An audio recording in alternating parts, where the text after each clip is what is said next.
Welcome, everybody, to another On the Blue Line podcast. I am your host, Wayne Mulder, and I'm excited to be back with you again this week. I'm going to try to keep this introduction short. I know that's something new for me. No comment. But I'm going to try, but I do want to bring you up to speed on just a few things. So first of all, every podcast has been and is now on video. So there is some time and effort that's going into these videos. I'm trying to improve them, add some things to them, some features. So I do promise you they will get better, hopefully, and hopefully you agree. So give me some feedback on that. But they are available on our YouTube channel, which is On the Blue Line, and Rumble channel, which is On the Blue Line. So definitely, if you're someone who likes to see them on video, I would encourage you to check those out. It does take a lot of time dealing with the video, and so I just want to make sure that you're enjoying it. To that end, if you would, feedback, if whatever way is easiest for you, but I would love to get your feedback. What do you like? What do you dislike? What do you want to see different?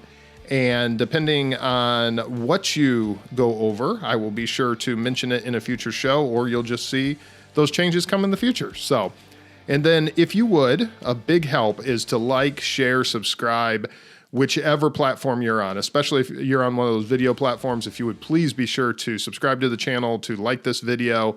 Those all have a huge help with the algorithms, as well as with trying to get the word out there on what we are doing. So lastly, ontheblueline.com. If you haven't checked it out in the last couple months, ontheblueline.com was completely redone in July. And I'm trying to keep it up to date with a lot of different things. There's everything from merch on there. We have, you'll have all the blogs, and then all the episodes actually have full show notes. So there's a lot of information. In fact, if it's easier for you, you can just go to the show notes page at ontheblueline.com/show notes. And on there, you have not only a direct link to the audio for every podcast, but you also have the embedded video for the recording, as well as transcriptions that you can look at the timestamp. So all the recent episodes will also have transcriptions in there, and you can scroll down and see the timestamp that something was said. So if you do hear something and you want to reference it later, you want to look up what were they talking about, or what was that article they discussed, or that book, and it's you can't find it, or you're not 100% sure what the context was, you can easily just Control F and search in the transcription notes for whatever it is that you're looking for. So I hope all those features are helpful to you, and I hope you're enjoying it. And if you are just joining, welcome. So without taking any more time, let's get to this week's guest. It's John Kelly. He is a 30-year veteran of the Broward County Sheriff's Office here in Florida, and he will talk about his story and coming into law enforcement and what kind of led him to this career. Throughout his career, he struggled with alcoholism, addiction, adultery, PTSD, and thoughts of suicide.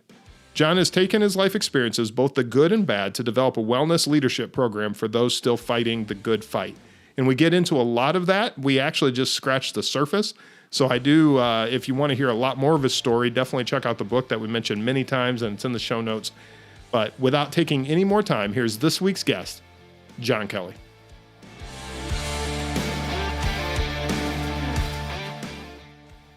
All right, John. Well, welcome to the show. Wayne, thanks for having me, man. I really appreciate the opportunity. Absolutely. I'm glad you reached out, and I'm glad we have this opportunity to sit down and discuss such a needed conversation of what is going on in the law enforcement space, and of course your experience. And I'm really looking forward to this conversation. Yeah, man, let's jump into it. Absolutely. Well, let's start as I always do with my get to know you question. So I start very easy, very simple. Coffee or tea?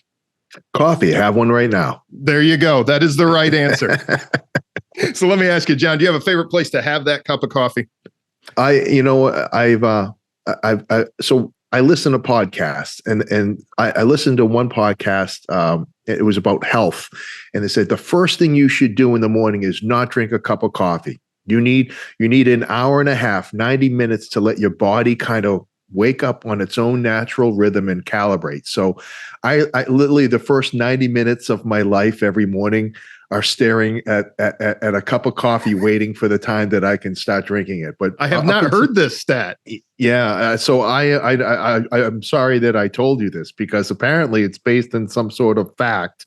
Okay. So I drink water for 90 minutes in the morning, and then it's usually here in my office. This is where I finally get the sip of the morning nectar. So to I speak. love it.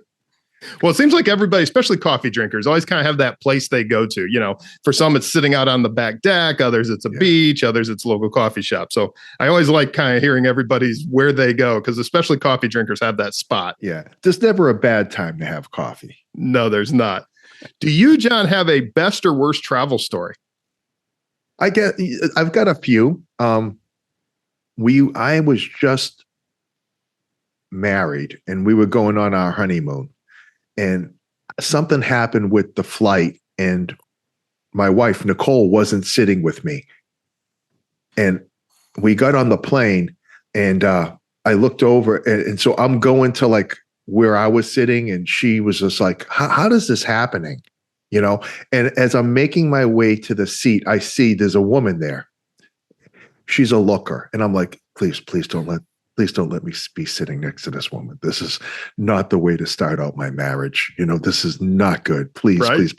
Oh yeah. And as I get closer, I realize that, of course, my seat is right next to Miss USA. Yeah, and, you know, the Sports Illustrated swimsuit model. And I'm just like, okay, this isn't happening. I went to the stewardess. I said, listen, this is going to be the shortest marriage in the history of marriages if I have to sit next to that woman. I said, because Mrs. Kelly's understanding, but I'm already in the doghouse because the ticket thing got messed up. So right. Can you help me out here? And she looked at me and she took pity on me. She's like, well, I go, it's our honeymoon. Where she goes, I'll be right back. She grabbed me and Mrs. Kelly and brought us to first class on the cuff. Nice. She upgraded us. And she said, this should be a good start to your marriage.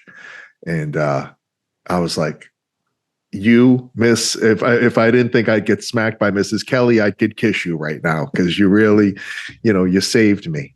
And yeah, man, that was it was one of those, like, it turned 180 for me in the blink of an eye, because it really wasn't going in a good way. For all my planning and trying to be that guy, the stewardess, I guess we call them stewardess, right? Air hostess. What's the politically correct term now? Yeah, anymore. I don't know. Yeah. She hooked me up. So that was good stuff, man. That's awesome. It was. I love that story. Yeah. Avoiding a tragedy. Yeah. Well, it started out that way, but it ended up being a beautiful story. Absolutely. So do you have a favorite or most meaningful nonfiction book? Other than your own, of course, which we will get to, but do you have a favorite? Do you know what I've been doing? So I've got a stack. We were talking about this network of ours and how we're building it out and meeting people. I've got a stack of books from guys I've connected with. Jason Schechterle's story. Yes, I've heard of that. Yep. And I've got all sorts of books from guys doing all sorts of amazing things. I've got Chris Hoyer's When That Day Comes, another great book. Anything that Colonel Grossman puts out, I'm obviously a big fan. I'm reading On Spiritual Combat right now. Yeah, and I anything that Jocko Willink puts out, all his leadership books, I think those are some really great core tenets to have as a leader, owning it, taking responsibility, his first book there, Extreme Ownership. Yep. Yeah. So that's what my reading list looks like right now. That's I'm great. Actually starting Jason's book right now. I've got a couple chapters into it, but yeah, it's just some amazing stories out there. Yeah, it is. And I think that, is also the way it goes for podcasters, because I've got the same thing. I've got a stack of books around here that are all people that have either been on the show or that I've talked about having come on the show. So I think that's part of how we develop our reading list.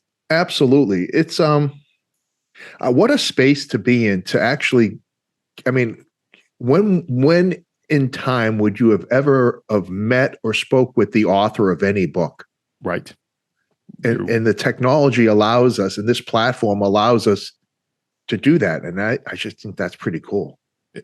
It's amazing. And I say that all the time. In fact, I probably say it so much, I think the listeners think it's hyperbolic, but I really do love that opportunity that, like you said, I mean, like you mentioned that book on spiritual combat, I think Adam Davis was involved in that one as well. And I've had Adam on the, Yeah. yeah. And I've had Absolutely. You are Adam on the correct. podcast and got to sit down and talk with him. And I mean, it's just such a neat opportunity we get that this wouldn't have existed 20 years No. ago. It's really, it's an unintended consequence. I didn't realize how awesome it would be connecting and interviewing and talking to people from all around this country. You know, it's definitely an added bonus, right? Yeah, it is. It absolutely is. Well, I tell you, John, let's get to a little bit of your story. So you spent 30 years in law enforcement, but can you kind of take us back to the origin story? What brought you into law enforcement in the first place? And I grew up in the Northeast, North Shore of Boston, and went to a military college, Norwich University. It's up there in Vermont, and always wanted to serve. I wasn't sure in what capacity. I had some uncles that were very influential in my life. One was in the Air Force, one was in the Army, Special Forces, one flew rescue choppers. They both, they had very distinguished careers. So I kind of, growing up around these guys, always had that framework of, well, I'm going to serve. I just didn't know where. In '87, I went through OCS in the Marine Corps, kind of pushing in that direction. And then finding out, there was no conflict going on at the time. And I wanted to have a mission. I wanted to get my hands dirty, kind of right away. And that law enforcement role was like, we're talking late '80s, early '90s. Things were jumping around across the country. It didn't matter really where you were working. That was a calling. And so I went the law enforcement route. I was up in Boston trying to get on with the mass stadies in late '80s, early '90s. That wasn't happening for me. And there was an advertisement in the Boston Globe from the Broward County Sheriff's Office. And it said, come to Florida. And I get there's a little bit of that going on right now. I was going to say, yeah, that's right? Every agency in the state of the Florida is advertising to the masses across the country, and they're filling billets, man. People are leaving, the northeast of the country, Washington State, California, New York. They're coming to Florida in droves, and so that was going on back in '90. And I had my Nana, God rest her soul. She was one of those snowbirds before I knew what a snowbird was. okay. And she had a condo in Pompano Beach on A1A on North Ocean Boulevard.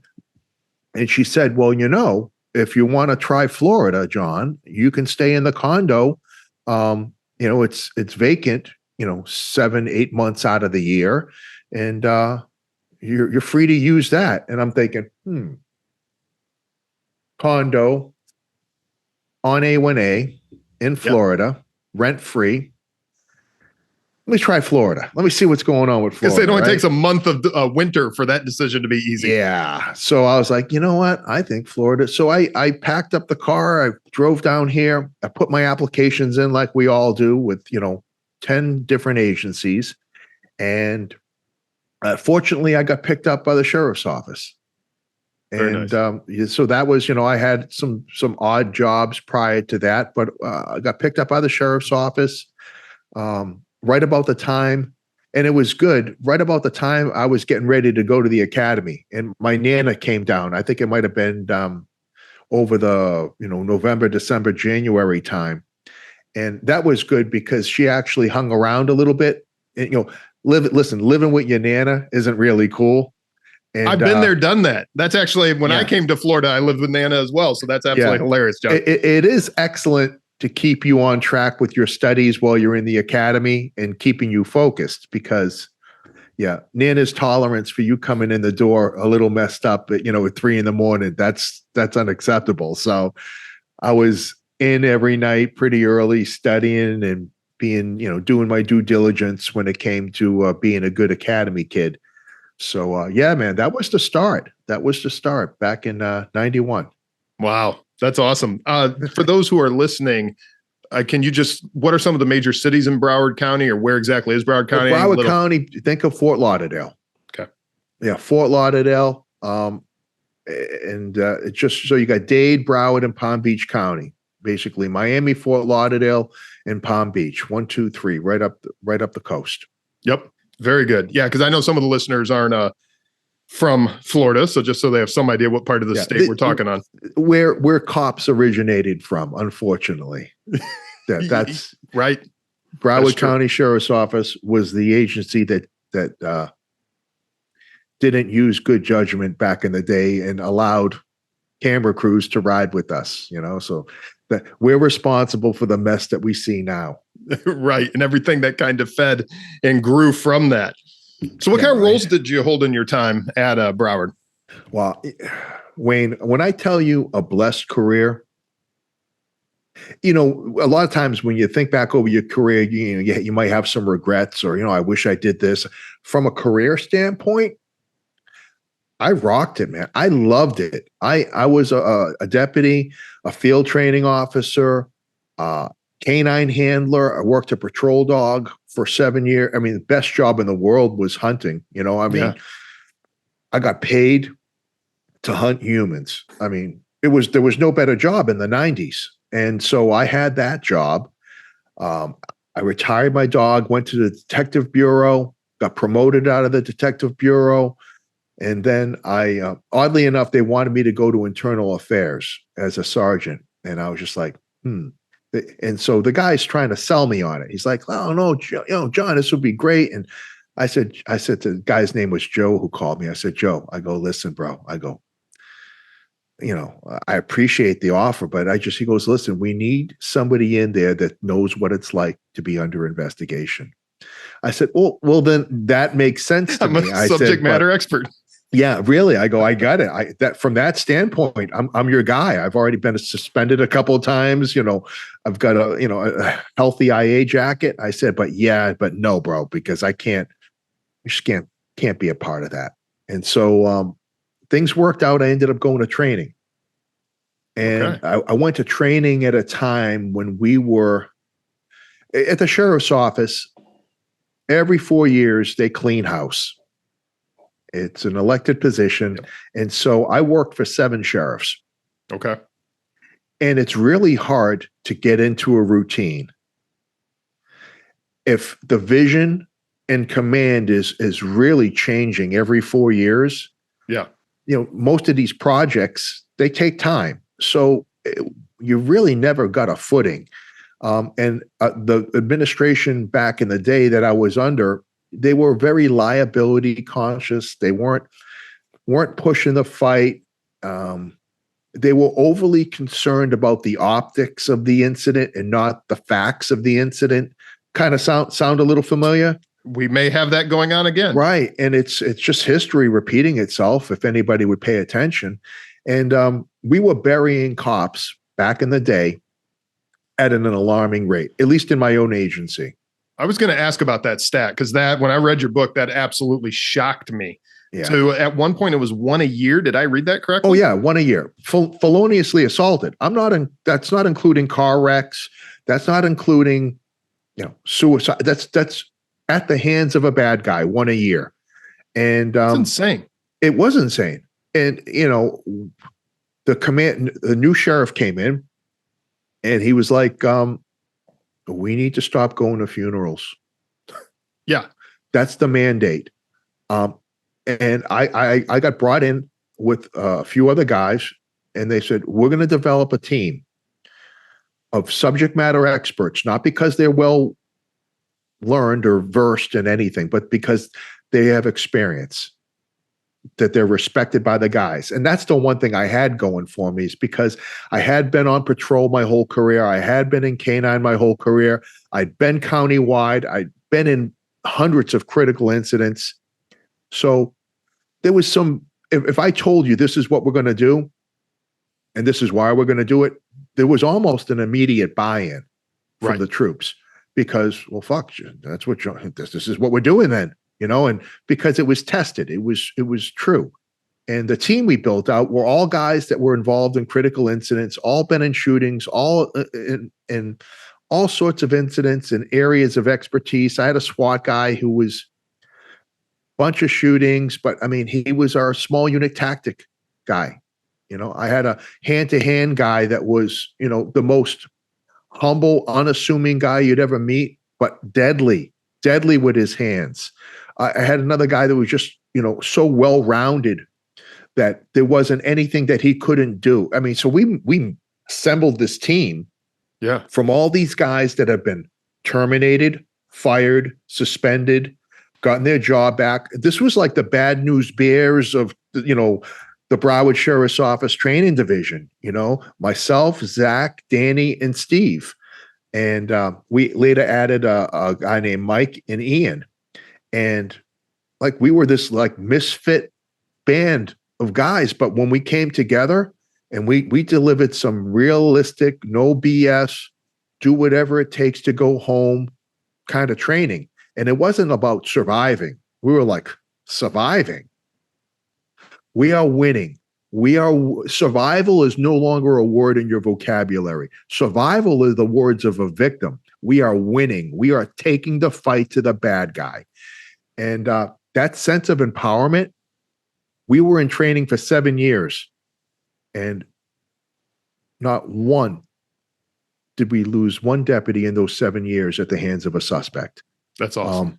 And it was, listen, I don't want to take the credit for that. It was definitely had something to do with creating the environment and the mindset that allowed guys to take some control of their destiny, and empowering people is an amazing thing.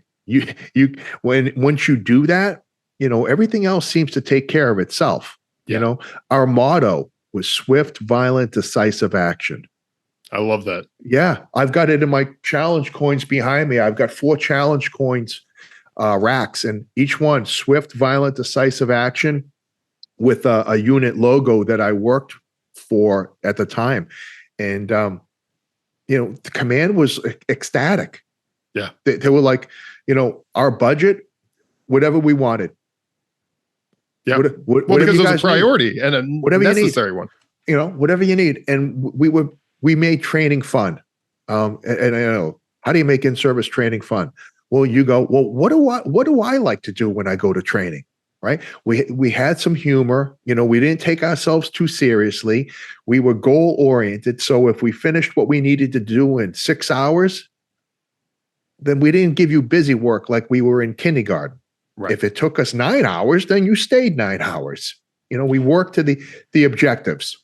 And I would think that there would be a lot of moving past just the basic FDLE standards, because that's where a lot of people screw up too, is they just hit the FDLE standards, especially in shooting and those kind of things. And then you're in a real life incident and things go horribly wrong because you've never trained on it. So our focus, Wayne, and everything that we did was basically stress testing everything. Listen, training with the amount of, this is the misnomer, that somehow by you going to training, you become an expert at whatever it is that you're being trained on. The number of repetitions that it takes for you to develop muscle memory and to be an expert at anything goes far beyond the realm of what we can provide for you at an in-service training class. Yep. What we did was we empowered guys to take ownership of their winning, of their own success. So if that meant if we were rolling and we were doing ground fighting, really what we were doing was showing you, 1, the importance of it, and 2, your limitations, in the hopes that would motivate you to do more outside of the 8-hour, 10-hour block that we were giving you. We stole a lot from the special ops community. We would have hood drills. And so picture a room in our shoot house with pads lining the walls and floors, set up like a living room. Okay. In the middle of the room, a hood comes down on a string and goes over your head. There's music playing. So right now you can't see. Right. You can't hear. We got music playing at a loud volume. You've got your sim gun, your fake taser, your fake pepper spray, your baton. Hood comes off, deal with the threat. Now the threat will be somebody coming across the room at you with a bat. The threat could be somebody pointing a gun at their own head. The threat could be somebody bumping you in the chest and bringing their hands up like to fight. So we would throw these scenarios in quick succession, right, at the individual deputy. And so it was complete sensory overload. Hood comes off, we give you about a second to start assessing. Now, when that hook comes off, what do you need to be doing? You need to be scanning 360. You need to be moving. You need all these things we started to ingrain in that OODA loop, right? Like, right. How do I start figuring out what I need to do? And if you chose the right response to the threat that you were facing, pat on the back, good job, hood goes back on your head. And we set up another scenario and with very little downtime because it's the same guy. I just pick up a different prop. Instead of a bat, maybe now I got a gun to my own head. And, we would have guys with a gun to my own head.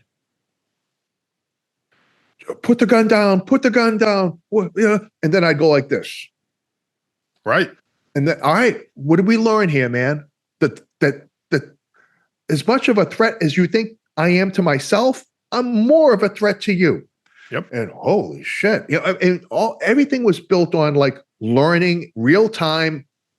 And then when you were done, you got to go up to the catwalk and you would watch everybody else in the class go through those scenarios.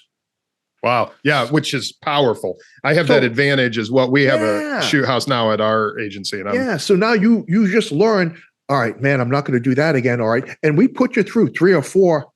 I mean, and if it was fighting, if it was, I can't tell you, my wife, I'd come home, I'd roll with like 25 people that day.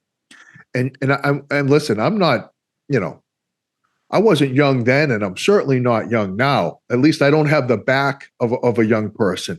And she was just like, please tell me you've got an exit strategy here, because like literally she would have to lift me out of the chair. Once I got up, I was good. Right. I could walk around like the Tin Man. Like, oil can, I was like, but she's like, listen, I don't know how much longer you're going to be able to do this. So it takes a toll. Yeah, fortunately, there was an exit strategy, and that brought me to motors. Okay.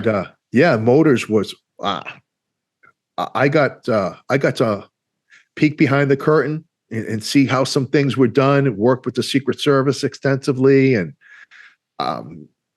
met Donald Trump and Joe Biden and Mike Pence, and got just a lot of interaction with our federal partners and. It's just running motorcades, running escorts, dealing with our Metro Dade partners, our Palm Beach County partners. And that was like the highlight at the end, to end your career doing that, that was kind of cool. So, and that's how I wrapped up 30 years. That's awesome. How many years were you in motors?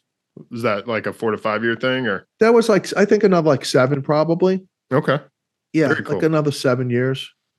Yeah, no, it's pretty neat the different things you can do in this career. I think for a lot of us, it's amazing. Even when I look back, like we talked about it, for me, it's been 11 years, but just looking back over the different opportunities I've had. And I love the opportunities that have taken me to working with some of our federal partners and some of the area jurisdictions. It's really eye-opening what you get to see.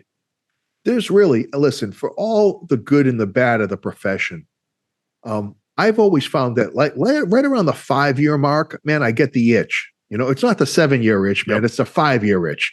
And so you want to look to a profession that allows you to grow. Yep. And I've done this solely for 30 years, so I honestly can't speak to what else is out there. But whenever you get the itch, you can figure out and do something else that's really cool. That's even more badass than the thing that you were doing before. I mean, it's really unlimited. Right. If you like boats, you want to be a Marine, you want to go in the Marine unit, you want to be on a SWAT team, you want to be on the dive team, you want to fly helicopters, you want to be attack officer, you like working with kids. We got 30 schools. You want to do this, whatever it is you want to do. You like drug enforcement. You like this. You like that. Whatever it is, you like working with robots and paper mache. I'm sure we've got one of those units. You can make stick figures or cartoons or something. I don't know. Probably. But, yeah, I don't doubt it. So I mean, it's quite a giving profession if you look at it through that lens.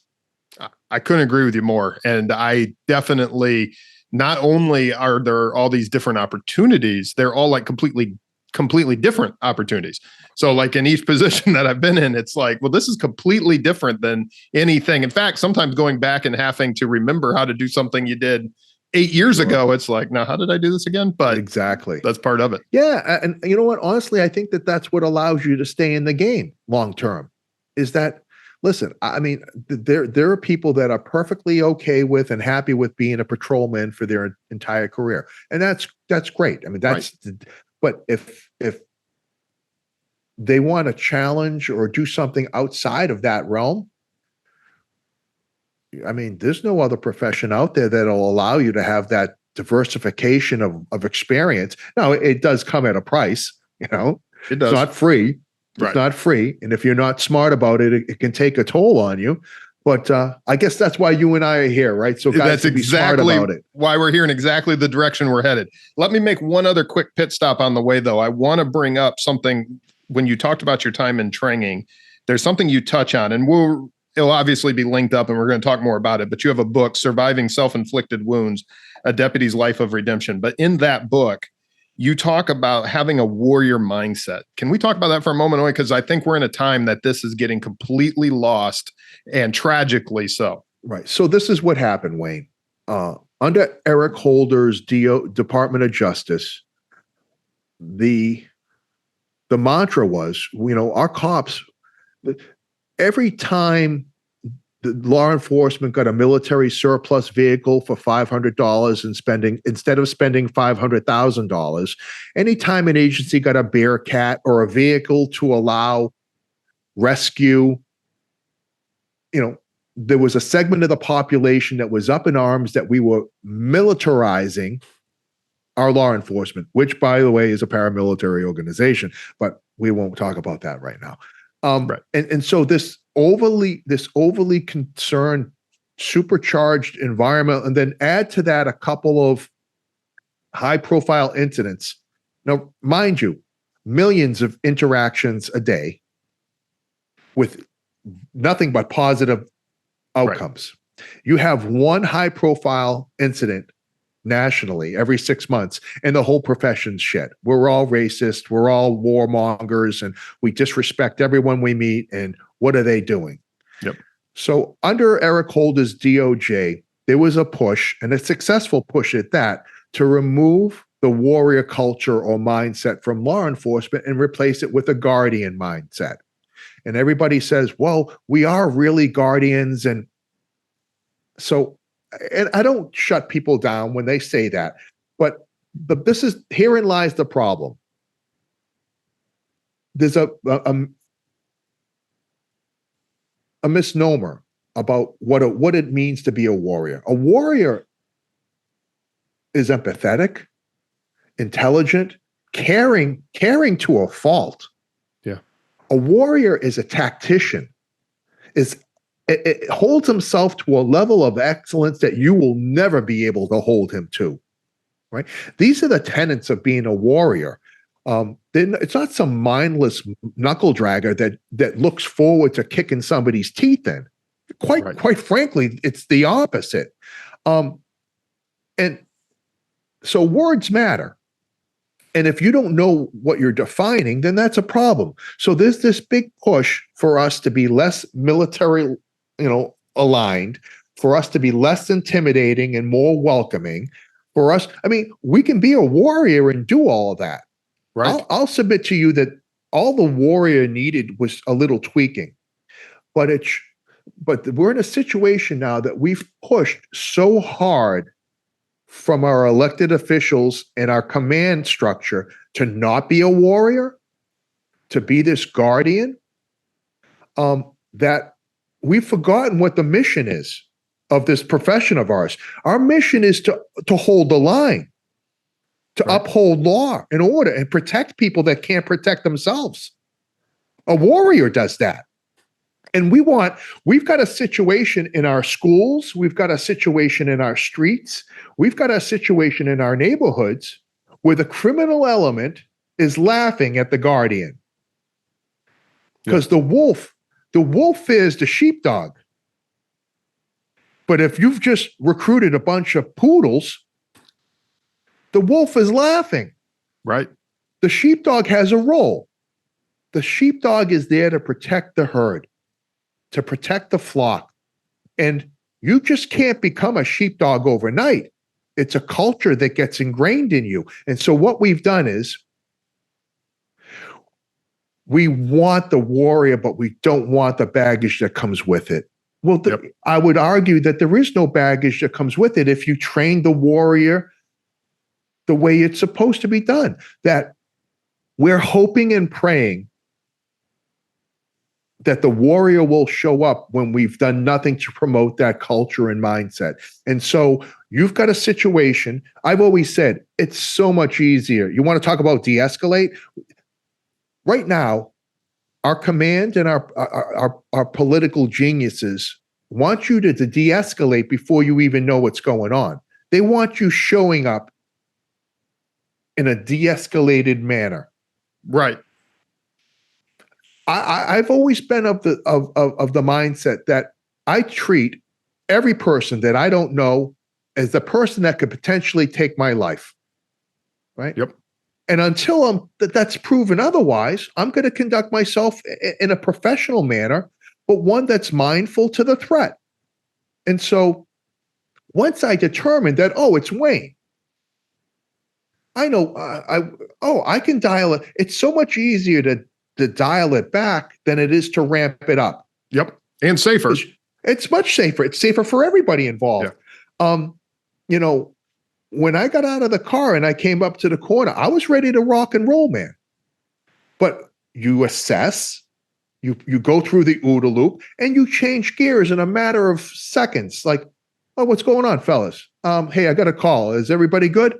Or, no, F you, man. Oh, well, fuck. All right, then let's dance. Right. Good. I'm itching. Let's dance. It's not this, sir, please. How many videos do we got to see of cops begging people to stop shooting at them or to stop hurting them? Yeah. This is a culture issue. And you don't get warrior by adding water to the guardian. Instant warrior. I throw some water on the guardian, it'll become a warrior. The issues that I had as a leader, I would rather have to rein somebody in a little bit and give them some parameters to work in than having to ramp them up, having to build them up. Right.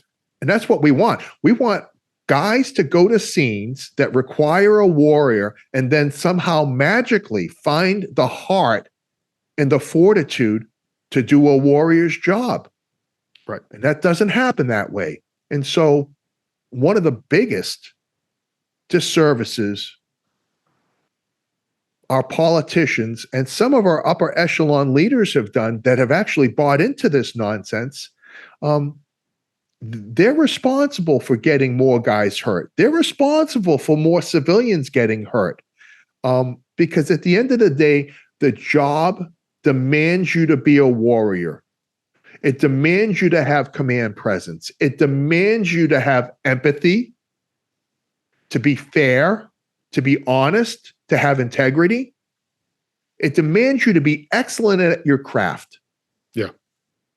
And when we stop placing those demands on our warriors and allow a substandard set of criteria to be introduced, then you get what you get.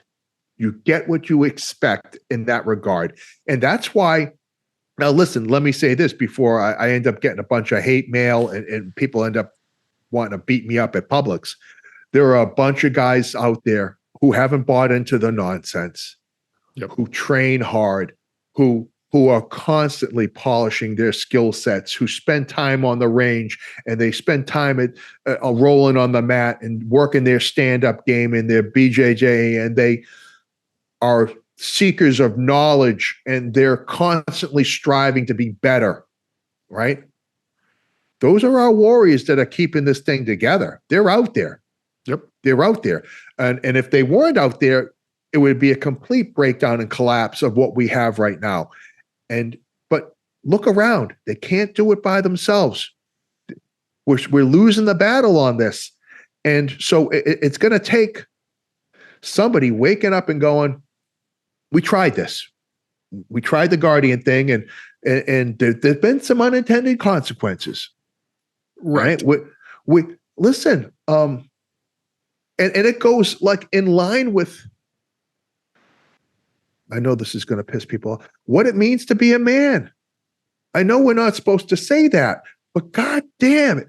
You know, when you have to have command presence, you've got to, the person initially, the person has to be afraid of consequences of their continued action in your presence.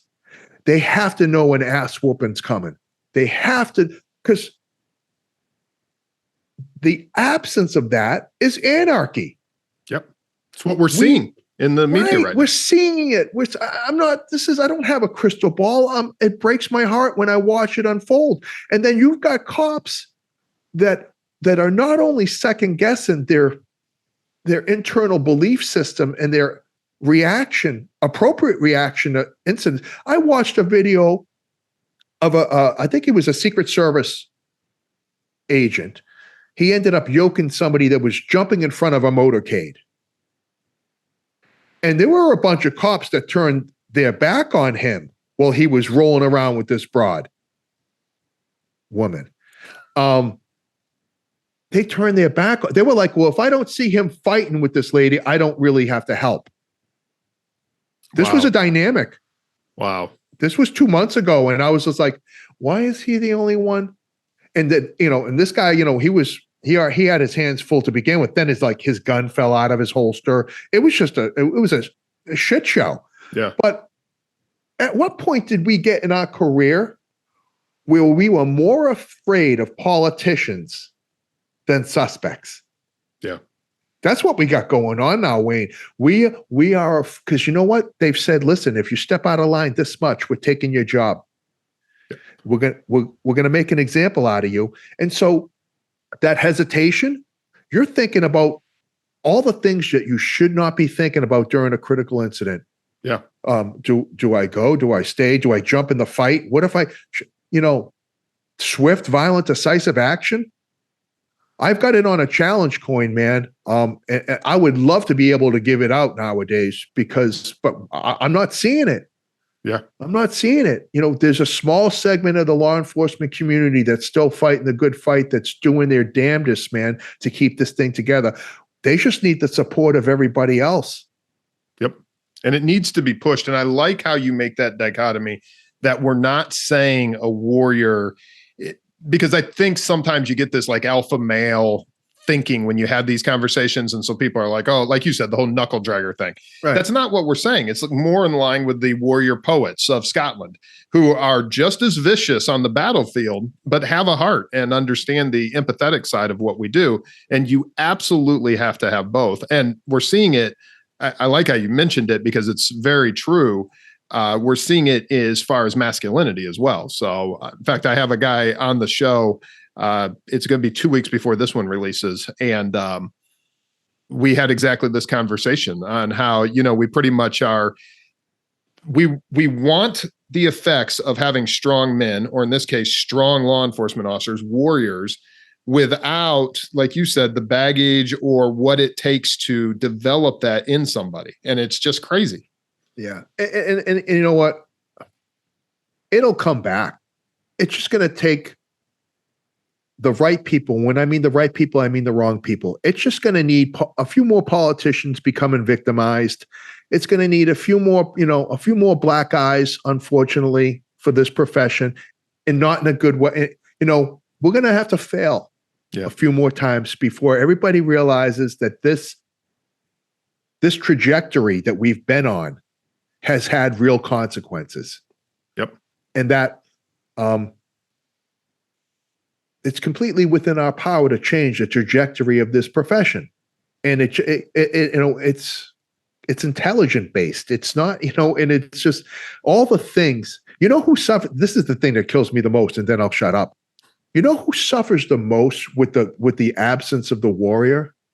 Is the people in your underprivileged communities, your minorities, who need, listen, when we talk about black on black crime, the biggest threat to a young black male growing up in Chicago, growing up in Boston, growing up in Fort Lauderdale is not a white cop. Right. It's another young black male. Sadly, that's true. I'm not making this up. This is the real. And guess who was keeping that violent offender in check? The white cop was. The guy that was patrolling your neighborhood. I remember back in the day, listen, it takes time to develop relationships, right? And when shitty things happen, everybody becomes suspect. I remember back during Rodney King, I was patrolling the northwest section of Fort Lauderdale. And you got out of the car and said, yeah, no, it didn't look great. Yeah, what do you want me to do? I'm here now. What can I do for you? Yeah. And so you can judge me on something that happened in LA, or you can talk to me right now and we can try to work through this as man to man. And guess what we did? We worked through it man to man. Right. And they would thank the people in the communities that I served in the northwest section of Fort Lauderdale. And I spent the vast majority of my time there. Hardworking, loving people that just want to raise a family without fear of their kid getting killed by the kid down the street. Yep. But see, that's the thing that gets completely dismissed in all of this. And they come up with some bullshit program. They're going to plant trees in the neighborhood. They're going to give them swales. All this nonsense. While simultaneously defunding the police or something silly like that. But we gave you swales. We put grass in between the street and your house so you can park, the cars over. It's just nonsense. Everybody knows what needs to be done, but very few people in the position of authority have the balls to do it. Right. Yeah. Well, that's a whole nother conversation. We could go on forever on. Get me all jacked up. I'm with you, John. You are right on. And I love everything you're saying. In fact, that's why I wanted to bring that up, because when I read that in your book, and again, the name of your book, Surviving Self-Inflicted Wounds, A Deputy's Life of Redemption, and I'll have the links in the show notes. Let me switch gears, because something else you say that will kind of take us down the road I wanted to end up on. So you make an argument in your book that we should train less on cop stuff and more on life stuff. What do you mean by that? Oh my God. So, and I love speaking with somebody that's on the job, because you can check me if I say something that's out of turn. I mean, who better to check me on it than you? Yeah. We do a ridiculous amount of training on things that we can do with our eyes closed. But because there's some FDLE mandate that a box needs to be checked every so many years, you're stuck in this training. We do this year in and year out, knowing that the number one killer of cops is suicide. Yeah. So this is what got me in when I was in training, that epiphany, where I had that aha moment. I said, and I didn't know that back then. Certainly, there's been a shift in awareness over the last probably 5 to 10 years. Absolutely. That there are other things going on behind the scenes that we need to be more aware of, and personal, professional financial, physical, mental health, all those things play into the role. And so, cop being a cop is really just about having some common sense, right? I mean, what's the right thing to do? What's the fair thing to do? And 9 times out of 10, it falls in line with some statute or law. Yep. Don't drive 100 miles an hour down the street. Do I have to know that that's a statute? I can look that up in the book. But when I see you doing 100 miles an hour, down a side street, I probably shouldn't be doing that. Let me go figure out what that problem is. Right. Doesn't take a rocket science. Right. It does. We don't need statute books and all. We don't need to know that stuff. We can look it up. It's a no-brainer. But the things that historically that jam us up, the things that historically have catastrophic consequences for us, isn't not knowing a procedure or a policy. It's how we live our lives. It's our inability to establish a true meaningful relationship with our significant other in our family. It's our inability to be resilient at work and develop the skill sets that we need to keep getting up when we get knocked down. It's our inability to appreciate the complexities of our individual finances and to live within our means and to develop a budget so that we don't end up falling into that trap of depending on money that is fluctuating. It's our inability to understand the importance of maintaining our physical health beyond the now, that we need to be strong and we need to be healthy, but not just for now, but for tomorrow and for all the things that we want to do. And it's a complete disassociation in our minds of our mental health and what we need to be doing proactively to address that. The job builds in certain mechanisms to keep you going from call to call to call.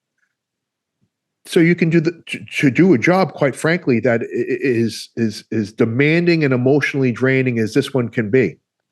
But when we're done with that, there is no switch that we can flip over to start addressing and dealing with the things that are eroding our health, physical and mental health. And so we don't talk about, my argument would be that we need to spend time training our people on the debrief after the call. We've got the call down. We know how to handle the call, but we don't know how to handle what happens after the call. Yeah. And what often happens after the call starts a slow slide that, unless we can get ahead of, will likely turn into an avalanche of personal problems and things that will keep us really from realizing this life that we're entitled to. We're entitled to be happy and healthy and mindful. And Wayne, not only do we not have any programs in place to teach these principles of self-care, we don't talk about it. We pretend that it's not even an issue. And so, there are some agencies that are progressive and that have realized from some conversations I've had that, understand the importance of it. But I would argue that it's still, their programs are kind of in the infancy, and it's a trend. It's a trend. In some ways, yes. Like your fucking health and wellness, somehow it's popular now, but it's not going to be popular a year from now. So who makes that call? Who says that, this is the thing, but it's only going to be really, we only need to care about your mental health for the next funding cycle. And then when the grants run out and, then, what, we'll figure something out. Right. Yeah. Which is a scary prospect. Well, that's where we're at with this, because it's not something that we've made a priority. Listen, there is no obstacle. This is where I have hope. There is no obstacle that you, me, our bosses, this agency, this country, that have identified and we truly were committed to solving it, it's done. Yeah. There is no shortage of resources. What there is a shortage of is will.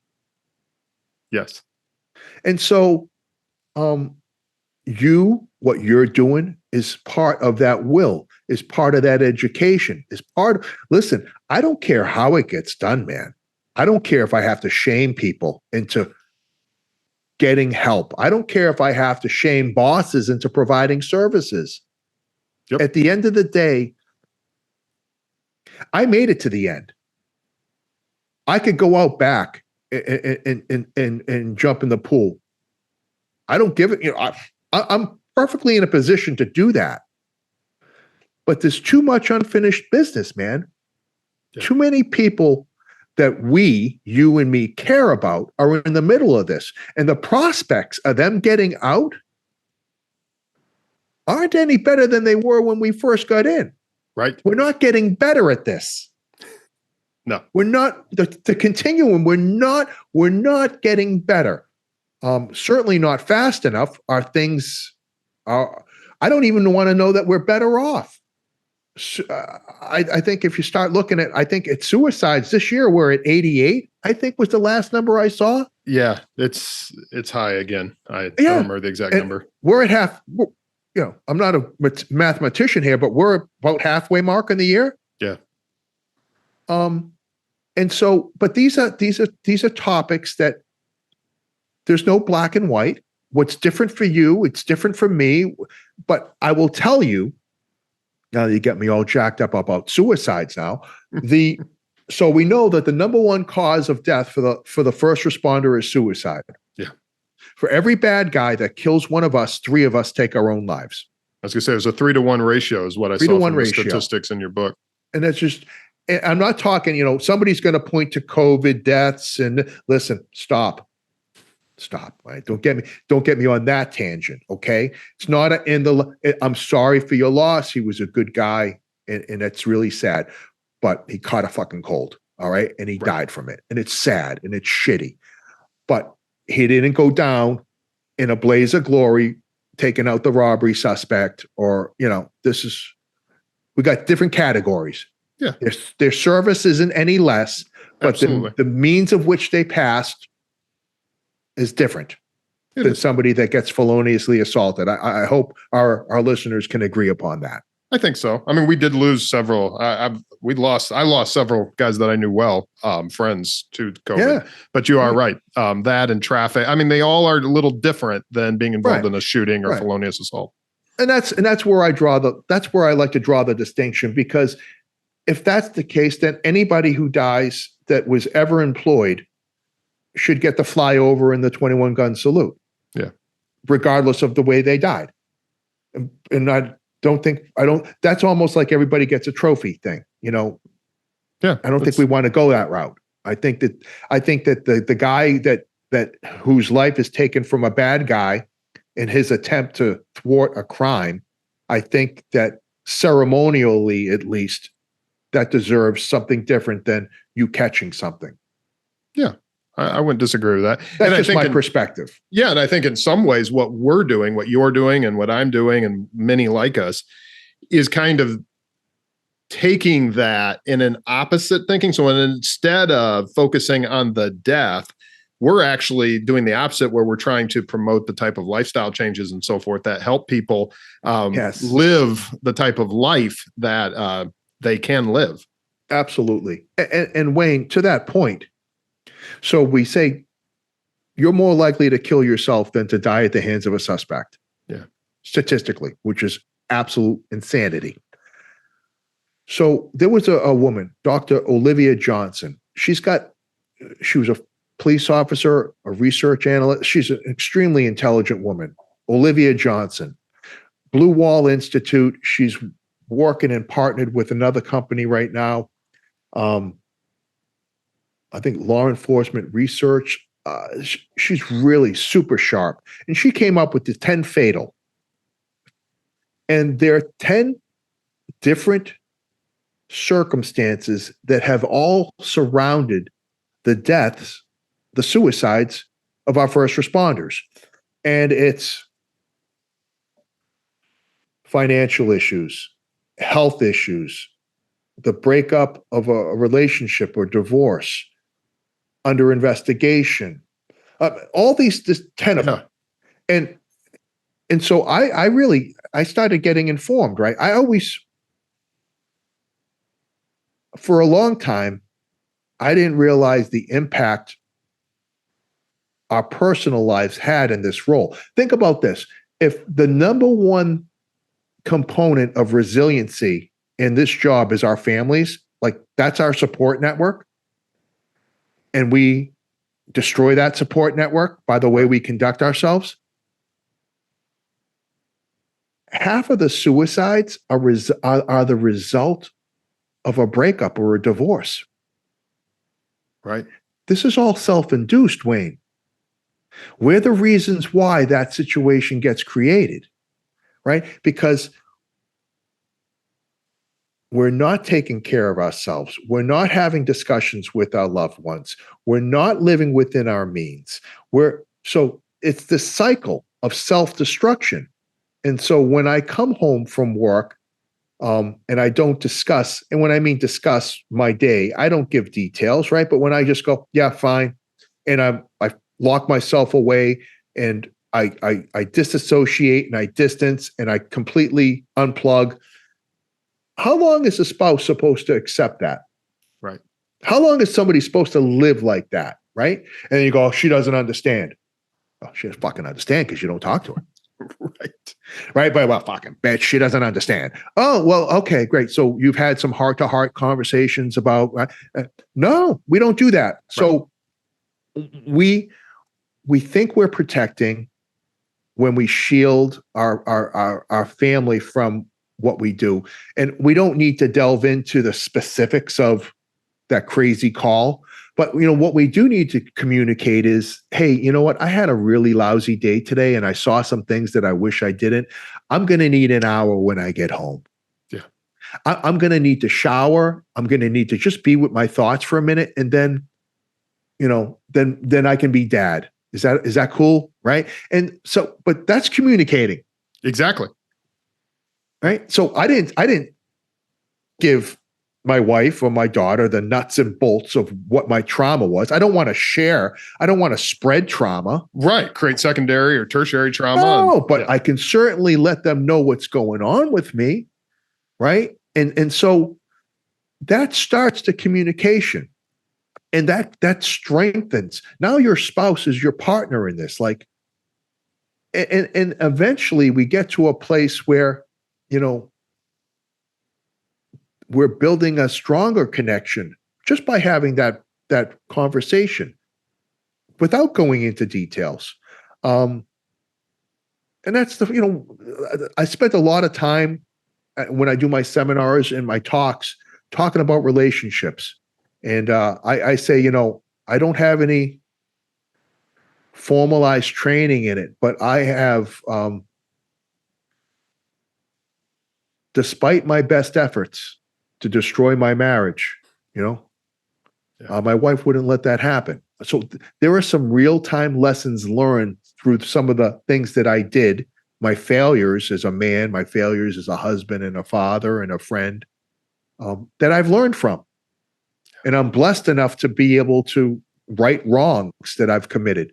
And teaching those life lessons, that's the importance of this thing. I think, our survival is really more about everything outside of this profession than it is within it. Right. Absolutely true. And so, but we don't do any training on the things outside this profession to keep us in it. And so it's like, listen, I want to talk about your relationship, and, are you still chasing it, man? Are you still leaving notes for your partner? Are you still leaving notes? When was the last time you just did something just completely random that brightened their day? When was the last time you just sent them a text or called them just to hear their voice? Yeah. All these things add value to our lives. But, we get so busy and wrapped up in nonsense that we forget to do the things that really matter. And then so once we start driving little wedges unintentionally, and once needs stop being met by our spouses, somebody steps in to fill those voids. Yep. And that's the beginning of the end of the relationship. And that's what I'm trying to prevent. I really, at the end of the day, man, I'm blessed. I know I am. I've been given a second chance. And much like the person who has died and come back, they appreciate that opportunity more than most. Yep. And so that's where I'm at with this, Wayne. And that program, your personal, professional, financial, physical, and mental health. There's nothing more important than you keeping balance between all those areas so you can listen. The job is a means to an end. Yep. These life lessons I learned, they're not strictly applicable to law enforcement. Your neighbor goes through the same nonsense, just varying degrees. Right. And so really, if we can live a better life, if we can look at ourselves in the mirror and go, you know what? I'm okay with the guy staring back at me, and not hate that person, right? Like I did for a really long time. Then that's the foundation of building a life worth living. You are absolutely right. And that's what I love. I love the honesty in your book, The Surviving Self-Inflicted Wounds. I like how you go into each of these areas and you talk about your own struggles, but it doesn't end that way. You then go into these positive feedback as well as provide actionable steps, like even the notes and so forth in relationships. Sure. And it's so powerful. Well, John, we could go on forever, but for today, let me narrow it down to a couple last things. So very important. We got to get to what you're doing. So I've mentioned the book, Surviving Self-Inflicted Wounds, A Deputy's Life of Redemption, but you've also got a podcast. You've also got some coaching. So tell us a little bit about that. So yeah, I have the book and I do some speaking. I speak to agencies all around the country. I've really been blessed to be able to share this philosophy. And again, listen, Wayne, this is not unique. I'm not, I'm not some guru. I didn't come up with this. Is just life, man. And it's a life that you can look at. It's in a million different people. And I said, the only thing that is a little bit different about me is that I'm really okay with letting you know how horrible I was. I'm not ashamed of it anymore. And if the story helps change, provide some direction, empower, then it's a win. It's a complete win. And so I do my speaking engagements. I've got the podcast, and like we talked about, it's really some of the things that have come from it have truly been humbling and amazing. This opportunity, Wayne, just to sit down and talk with you, it's just awesome, and so I've got that platform. I try to put out something every week, speak to somebody that is in that, the wellness, self-improvement area, and then, my one-on-one life coaching. When I sit down with people, I had a clients reach out from all around the country. That this is another amazing thing with the technology is that we don't ever actually have to be in the same room with each other. That this is, just amazing, and helping people work through different issues that they have. A lot of it is, oddly enough, interactions. How do I interact with my boss? How do I interact with my subordinates? How do I do these things? These leadership type things, and how do I become better? And so, for me, I don't want to say it's easy, but somebody who's been awesome their whole life, it's kind of hard for them to tell you how they should become better because they've always been awesome. Right. It's like, yeah, all right, I'm not that guy. I have fallen more times than I care to remember. So this is what I did when I fell. What do you think? So it's really about asking the right questions of people to kind of get them to come to a place where they see the value in owning it and making decisions that are in their own best interest. And sometimes that just needs an objective person to hold them accountable for what they say they're going to do. And so I do a lot of that as well, a lot of coaching.